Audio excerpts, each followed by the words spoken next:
ना सार ना शेर ना पा छटाकी ना पूरी सरसाई हो ना मैं तोला ना मैं मासा गल रतियां ते आई हो रती हुआ वंज रतियां तुल्ला ओ भी पूरी नाई हो वजन तोल पूरा वंज होसी बाहू जद थी सी फजल इलाई हो कूक दिला मतरब सुनी जा ते दर्द में दादियां आई हो सीना मेरा बेली दर्दी भरिया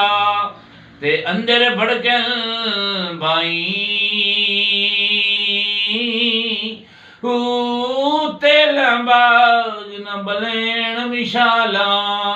ते दर्दा बाज न आई हो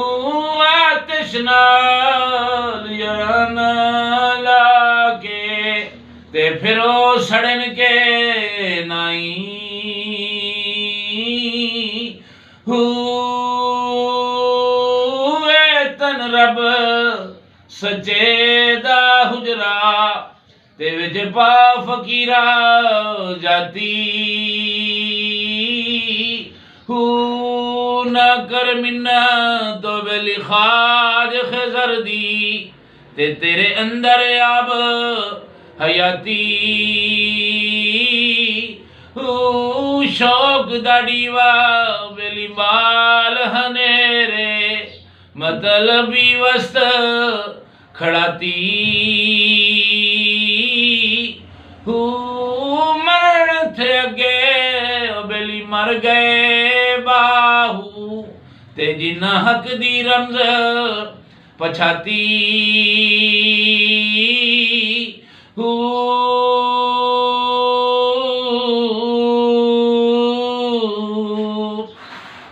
नाल कुसंगी बेली संग ना करिए ते कुल नू लाज ना लाइए हो तुम्हें तरबूज मूल ना होंदे ते भावें तोड़ मक्के लाए जाइए हो कावां दे बच्चे कदी हनास ना थींदे ते भावें मोती चोग चुगाइए हो कड़े खून मिठे होंदे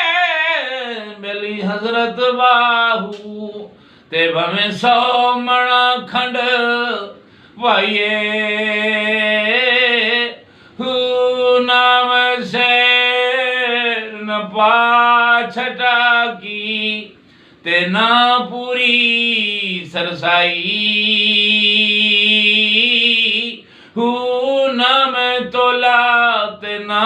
मैं मासा हुण गल रतियां ते आई हो रतियां वंज रतियां तुल्ला ते ओ भी बुरी नाई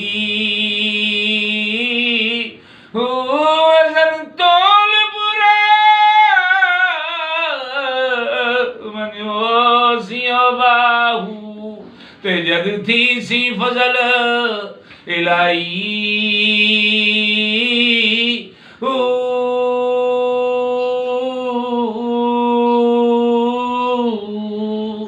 अल्लाह से दुआ है कि जो हम PhD के रास्ते पे चल पड़े हैं बुजुर्गों की दुआओं से अल्लाह इस काबिल बना दे कि हम तालीमी निज़ाम में बेहतरी और असाज़ा फलाह व बहबूद के लिए अपनी ज़िंदगी निछावर कर दें और इस मुल्क के इस कौम के बच्चे बच्चे को ज़ेवर तालीम से आरास्ता कर दें। दुआ है बुजुर्गों की महफिल में